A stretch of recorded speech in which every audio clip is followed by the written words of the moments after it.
রাজ্য জুড়ে বেআইনি জমায়েতে নিষেধাজ্ঞা জারি নির্বাচন কমিশনের অনুমতি ছাড়া কোনো মিছিল সভা বা জমায়েত করা যাবে না। নির্দেশ অমান্য করলে সঙ্গে সঙ্গে গ্রেফতার। খবর কমিশন সূত্রে সিইও দফতরে আসার ক্ষেত্রে আগে থেকে অনুমতি নেওয়া বাধ্যতামূলক করা হয়েছে বলে খবর। আরও একবার জানিয়ে রাখবো, রাজ্য জুড়ে বেআইনি জমায়েতে নিষেধাজ্ঞা জারি নির্বাচন কমিশনের অনুমতি ছাড়া কোনো মিছিল সভা বা জমায়েত করা যাবে না। ঠিক কি কি নির্দেশ এসছে আর কি কি তথ্য আসছে সামনে, শ্রাবন্তীর সঙ্গে আমাদের প্রতিনিধির মাধ্যমে জানবো। শ্রাবন্তী। লিমা, সিইও অফিসের সামনে যে বিক্ষোভ হয়েছিল তারপরে সমালোচনার ঝড় বয়ে গেছে।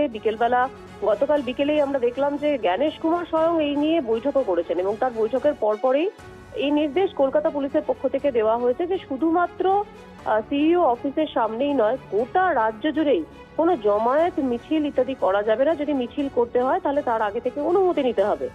একই সঙ্গে সিইও অফিসে যদি কেউ আসেন, দেখা করতে আসেন, সেক্ষেত্রেও তাদেরকে আগাম একটা অনুমতি নিতে হবে।